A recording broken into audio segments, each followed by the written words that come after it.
Pemirsa, masa pandemi COVID-19 menyerang siapa saja tanpa pandang bulu, dari pelaku usaha kecil hingga kaum elit. 4 tahun pasca COVID-19, Indonesia alami keterpurukan perekonomian dan kini jumlahnya atau sejumlah pelaku usaha mulai bangkit dan berbenah.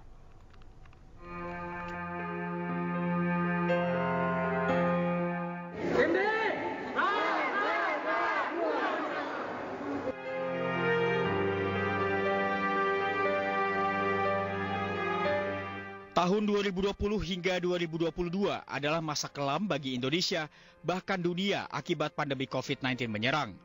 Berdasarkan data dari WHO pada Maret 2022, sebanyak hampir 200.000 penduduk Indonesia meninggal dunia karena COVID-19. Wisma Atlet menjadi saksi mata betapa banyaknya warga yang meninggal karena COVID-19. Namun, bantuan dari berbagai pihak, khususnya pemerintah, banyak membantu warga menghadapi pandemi COVID-19 dibandingkan dengan negara di Asia lainnya. Bantuan-bantuan dari pengusaha, ya, dari media, tokoh masyarakat, akademisi, ya, kemudian dari tentunya pemerintah, dalam hal ini kan pasti Satgas, ya, gugus tugas pusat BNPB, kemudian TNI yang jelas kan, yang di ring 1 waktu pertama kali karantina COVID, ya, mulai Natuna, Pulau Sebaru, dan di Wisma Atlet ini berakhir. Ini tentunya Kementerian Kesehatan juga, ya, semua punya peran. Ya, ini gedung ini termasuk punya dari PUPR, nih, Kementerian PUPR. Kita sangat berterima kasih Kementerian PUPR sudah punya tempat yang sangat bagus sekali. Nah, kita tinggal menyekat-nyekat waktu itu untuk pembagian zonasi di lapangan. Sementara itu, lockdown dan pembatasan aktivitas warga pada masa pandemi COVID-19 berimbas pada krisis bagi kalangan elit dan juga pelaku usaha kecil. Tak tanggung-tanggung, pemerintah menggelontorkan bantuan dengan total Rp296,7 triliun kepada 30 juta lebih pelaku UMKM di tahun 2020 hingga 2021. Pemulihan ekonomi pasca COVID-19 kini mulai menunjukkan hasil yang positif. Dengan semangat kolaborasi antara pemerintah, pelaku usaha, dan masyarakat, ekonomi Indonesia akan tumbuh lebih kuat dan lebih tangguh. Tim Liputan, iNews melaporkan.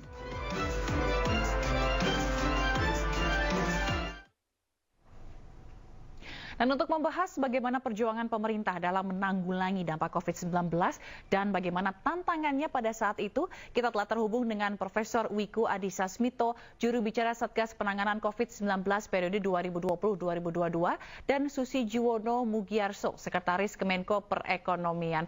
Selamat siang Bapak-Bapak sekalian. Selamat siang Mbak Sila, selamat siang Prof. Wiku. Selamat siang.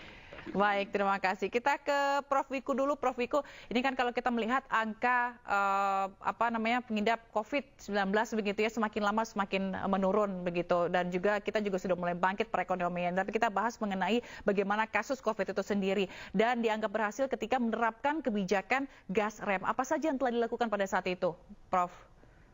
Baik, terima kasih. Jadi dari perspektif penanganan COVID-nya, sebenarnya kami menggunakan pendekatan pentahelix, jadi melibatkan semua unsur stakeholders yang ada di pemerintah maupun di masyarakat, baik di pusat maupun di daerah, sehingga kolaborasi lintas sektor, lintas lembaga dan stakeholders itu berjalan dengan baik, sehingga terjadi kerjasama yang baik, sehingga pengendaliannya menjadi efektif, karena semua masyarakat juga mengikutinya gitu, karena sudah beri penjelasan oleh berbagai aspek tersebut. Demikian. Oke, Pak Susi, dengan adanya kebijakan seperti ini begitu ya, apakah ini berdampak atau berpengaruh hingga Indonesia ini bisa survive dari keterpurukan ekonomi pada saat COVID? Ya, terima kasih Mbak Sila, Prof. Wiku. Ini sudah lama tidak bertemu dengan Prof. Wiku, sejak bersama-sama menangani pandemi hampir 3 tahun kita bersama-sama di Komite PCPN dan Satgas.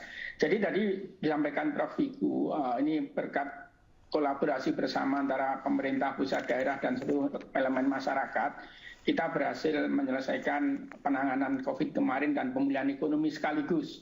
Tadi Prof. Wiku sudah menyampaikan berbagai upaya sejak awal mulai kita membentuk Komite PCPEN, penanganan COVID dan pemulihan ekonomi nasional, kemudian bagaimana mendorong akselerasi vaksinasi, kemudian penerapan mulai PSBB sampai PPKM, kemudian juga bagaimana kita menggulirkan Perlinsos untuk menjaga daya beli masyarakat kita, sampai kita juga melakukan fleksibilitas anggaran. Kemenkes juga waktu itu menyediakan anggaran untuk PCPEN, khususnya untuk pemulihan ekonomi nasional itu sampai 1.645 triliun selama hampir 3 tahun. Jadi saya kira upaya-upaya ini sangat jelas hasilnya. Kita waktu itu diakui sebagai salah satu negara yang terbaik dalam penanganan COVID, bahkan tidak tanggung-tanggung Dirjen WHO sendiri dan juga dari Johns Hopkins University juga Prof. Wiku waktu itu mengutip langsung kita dianggap salah satu yang terbaik. Jadi saya kira berbagai ukuran kita cukup bersyukur pada saat pandemi kemarin kita berhasil mengendalikan dengan baik. Nah, di sisi ekonomi kita lihat pada saat terjadi pandemi di tahun 2020 itu memang terjadi penurunan pertumbuhan ekonomi kita. Yang paling tajam itu di tahun 2020 kita sampai kontraksi minus 2,07%. Nah, namun demikian di 2021 dengan berbagai upaya pemulihan ekonomi kita sudah berhasil recovery cepat. Waktu itu sudah tumbuh 3,7% di 2021. Dan yang lebih bagus lagi di 2022 kita sudah berhasil mencapai di 5,31%. Nah, setelah itu kita merata rata-rata di kisaran di atas 5%. Artinya berbagai upaya baik di sisi penanganan COVID, di sisi aspek kesehatannya pun, maupun juga di sisi penanganan untuk ekonominya, pemulihan ekonomi nasional, kita relatif dianggap merupakan salah satu yang terbaik di dalam penanganan pandemi di dunia. Demikian Mbak Sila. Baik, kalau dari segi angka berarti kita dalam posisi yang sebenarnya baik-baik saja Pak jika dibandingkan dengan negara lain begitu posisi ekonomi kita. Untuk posisi ekonomi kita pada saat pandemi kan hampir semua negara terdampak dan sangat ekstrim, apalagi di 2020-2021 itu kontraksinya kan sangat tajam sekali.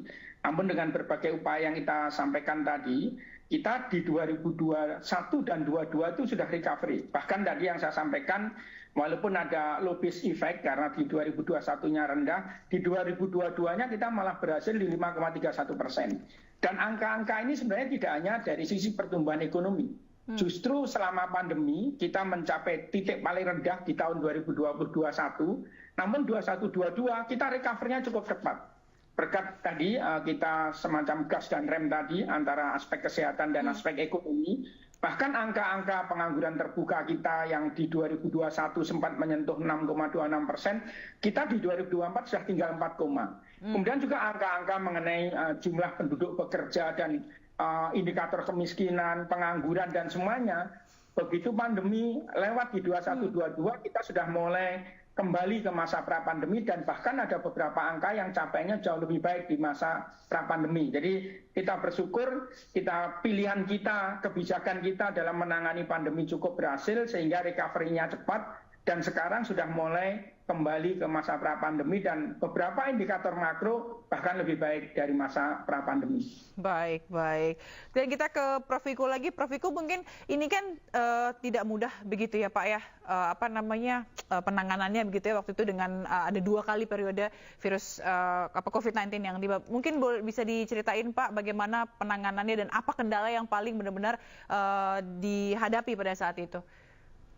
Ya, jadi yang utama itu adalah tadi sudah dijelaskan oleh Pak Susimiyono bahwa gas rem itu penting. Jadi kegiatan ekonomi itu selalu kita monitor sehingga kebijakan-kebijakan di bidang kesehatan, restriksi mobilitas misalnya, itu disesuaikan dengan pergerakan ekonominya juga. Jadi selalu gas rem kita melihat dan kebijakannya selalu disesuaikan. Pada saat emergency sekali itu bisa kebijakannya berganti setiap minggu, kadang-kadang setiap 2 minggu. Kemudian kalau sudah mulai relax sebulan sekali disesuaikan. Jadi mobilitasnya diatur, international travelers, domestic travelers. Kemudian pada saat ada lebaran itu juga restriksinya bertahap sudah mulai kita ketatkan. Kemudian nanti kita lepaskan lagi sehingga mobilitas itu mempengaruhi penularan sehingga penularan bisa terkendali, kegiatan ekonomi bisa berjalan. Yang paling menjadi challenge utama itu adalah memang mengendalikan secara nasional bahwa di semua daerah di Indonesia itu bisa betul-betul dalam kendali nasional. Maka dari itu Satgas selalu ada mulai dari pusat dan di daerah. Kerjasama kolaborasi dengan pemerintah daerah itu sangat baik. Nah itulah yang membuat akhirnya Indonesia bisa terkendali karena satu komando dari Presiden Republik Indonesia, dan datanya juga setiap saat Presiden itu mempunyainya, sehingga segala sesuatu perubahan langsung diketahui oleh beliau, dan perintah juga langsung sampai langsung ke daerah. Jadi betul-betul TNI Polri percepatan vaksinasinya juga seperti itu. Mengapa vaksinasi dengan TNI Polri? Karena mereka komandonya sampai ke daerah. Nah itulah semuanya menjadi lancar dan bagus gitu. Demikian. Mungkin ada yang paling berkesan buat Prof. Wiku pada saat itu, Pak. Benar-benar Bapak merasakan itu dan tidak pernah terlupakan ya. Siapapun tidak bisa melupakan gitu ya pada saat COVID itu. Tapi yang benar-benar menyentuh hati Prof. Wiku. Ada nggak, Pak? Saya kalau ditanya itu menjadi terkena perasaan saya adalah nyawa. Jadi nyawa itu selalu terbilang untuk kami. Jadi kalau ada protokol kesehatan yang sedikit saja tidak dilaksanakan dan menimbulkan korban, itu buat kami rasanya berat sekali. Dan itu harus kami hadapi terus, sehingga selalu terjaga. Dan alhamdulillah sampai dengan sekarang per 1 juta penduduk, kematian kita dibanding negara lain, kita jauh lebih bagus daripada negara lain yang besar-besar, bahkan di tetangga kita. Jadi itu mungkin keberhasilan kita bersama ya seluruh Indonesia, bahwa kita bisa menghadapi ini dengan bagus, dan ekonominya seperti tadi dijelaskan oleh Pak Sesmenko, recover dengan cepat. Itu udah luar biasa gas rem yang keberhasilan yang buat kita semua, dan diakui oleh UN juga. Pada saat tahun 2022 kita mengadakan GPDRR, UNDRR di Bali, dengan mendatangkan 8.000 orang, semuanya aman dan mereka percaya. Dari ratusan negara datang. Pada saat itu ada sistem bubble. Baik. Nah itu adalah salah satu bentuk penghargaan dari dunia lah pada Indonesia. Demikian. Baik Bapak-Bapak sekalian, kita akan lihat terlebih dahulu. Ada seorang ini pelaku UMKM nih Pak, yang bernama Ria. Ini dia mengaku terbantu sekali dengan bantuan pemerintah saat pandemi lalu. Mari kita saksikan. Dari pemerintah mungkin ada beberapa pihak yang mengambil data saya, dibantu oleh pemerintah untuk memberikan pelatihan-pelatihan seperti mengembangkan skill dalam bentuk pelatihan membuat kue, membuat roti, sangat membantu sekali. Karena pada saat itu alhamdulillah ya, omset saya cukup menaik tajam. Terus saya ditambah juga dengan beberapa instansi pemerintah akhirnya bekerja sama dengan saya. Terus saya diberi kemudahan-kemudahan, termasuk branding dari logo produk saya. Baik, itu dia tadi cerita dari Ria. Dia merupakan seorang pelaku UMKM yang bercerita bahwa sempat dibantu dan sempat dapat bantuan dari pemerintah pada saat COVID di bidang usahanya. Kita ke Pak Susi. Pak Susi, itu kan tadi salah satu contoh begitu ya, bagaimana bantuan pemerintah bisa membantu para pelaku UMKM. Apa sebenarnya strategi yang dilakukan pemerintah pada saat itu sehingga kita pada saat ini ekonominya bisa bangkit kembali, bisa pulih? Iya, Mbak Sila, sebenarnya memang kita sadari sepenuhnya bahwa sektor pekerja di kita itu sebagian besar pekerja informal, sehingga pemerintah menggulirkan berbagai bantuan, baik dalam bentuk perlinsos, perlindungan sosial kita, terutama untuk UMKM. Kita mulai menggulirkan yang namanya BPUM, bantuan produktif untuk usaha mikro, kemudian juga ada bantuan subsidi upah untuk para pekerja, kemudian juga kita membebaskan dengan subsidi bunga untuk KUR dan sebagainya. Kita sadar betul bahwa sektor-sektor pekerjaan informal yang paling terdampak di masa pandemi, sehingga fokus pemerintah selain menjaga daya beli masyarakat, juga pemerintah ingin menjaga life and livelihood-nya masyarakat. Jadi hidup dan kehidupannya dari aspek kesehatan kita jaga supaya tetap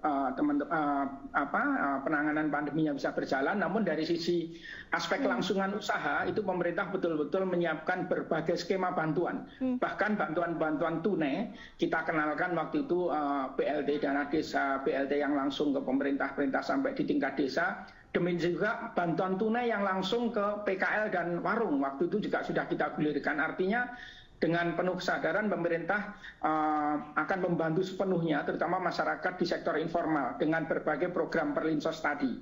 Dan hasilnya saya kira bisa kita lihat di dalam 1-2 tahun proses recovery-nya cukup cepat, dan demikian juga anggaran-anggaran kita alokasikan tadi juga bisa menjaga sektor-sektor multiplier effect dari pertumbuhan ekonomi kita. Sehingga sebenarnya dengan pengorbanan kita menyediakan anggaran untuk bantuan sosial dan berbagai dukungan untuk usaha mikro tadi, selain menjaga keberlangsungan usaha, juga angka-angka makro itu menjadi cukup bagus. Karena itu sebenarnya dalam masa pandemi kemarin kita banyak belajar di mana berbagai bantuan yang kita gulirkan tidak semata-mata kita lihat dari aspek anggaran di APBN kita, tapi justru yang menolong kita di dalam angka-angka pertumbuhan ekonomi kita adalah bantuan-bantuan yang tadi seperti diterima oleh UMKM tadi, Mbak Sila.